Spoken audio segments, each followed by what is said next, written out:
ভাবলেন এই ছেলে বা মেয়েটা এত বেয়াদব হয়ে গেল কবে? আপনি রাগ করলেন, গলা চড়ালেন, শাসালেন, হয়তো বললেন আমাদের সময় এমন ছিল না। কিন্তু একবারও কি ভেবে দেখেছেন এই পরিবর্তনের শুরুটা কোথা থেকে? আপনার সন্তান কি সত্যিই খারাপ হয়ে গেছে, নাকি সে দীর্ঘদিন ধরে জমে থাকা কষ্টের বোঝা আর বইতে পারছে না? এই সন্তানটাই একদিন চুপচাপ থাকত, আপনার কথা শুনে মাথা নিচু করে থাকত। আপনি যা বলতেন সে সেটাকেই নিয়তি ভেবে মেনে নিত। আপনি রাগ করলে সে ভয় পেত, আপনি চুপ থাকলে সে দোষ খুঁজত নিজের ভেতরে।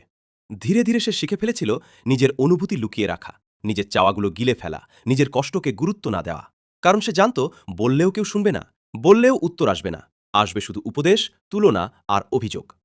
প্রতিদিন সে বাইরে লড়াই করে বাড়ি ফেরে। স্কুল, কলেজ, কোচিং, সমাজ সবখানেই তাকে প্রমাণ করতে হয় সে যথেষ্ট ভালো কিনা।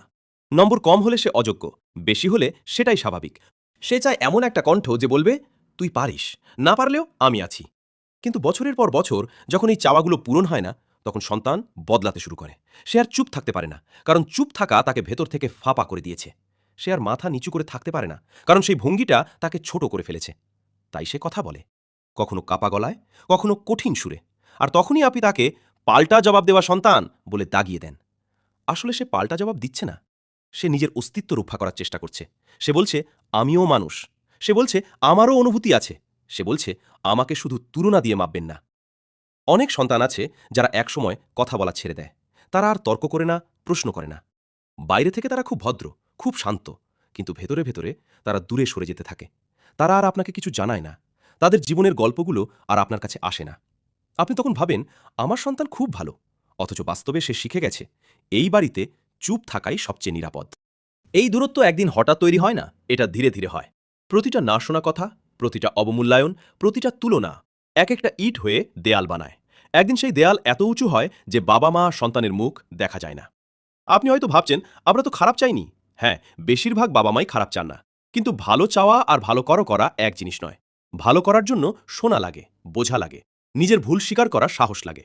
সন্তান আপনার শত্রু নয়, সে আপনার প্রতিযোগী নয়, সে আপনার অসম্পূর্ণ স্বপ্ন পূরণের যন্ত্রও নয়। সে আলাদা একজন মানুষ, তার নিজের গতি আছে, নিজের সীমা আছে, নিজের স্বপ্ন আছে। তাকে সেই মানুষ হিসেবে গ্রহণ করাই সবচেয়ে বড় অভিভাবকত্ব। তাই পরের বার যদি দেখেন আপনার সন্তান পাল্টা কথা বলছে, একটু থামুন। চিৎকার করার আগে একবার শোনার চেষ্টা করুন। হয়তো সে প্রথমবার সাহস করে নিজের কথা বলছে, হয়তো বহুদিন পর সে বিশ্বাস করেছে আপনি শুনতে পারেন। একটা প্রশ্ন আজই করে দেখুন, কোনো উপদেশ ছাড়া, কোনো তুলনা ছাড়া। শুধু প্রশ্নটা করুন, তুই ভেতর থেকে কেমন আছিস?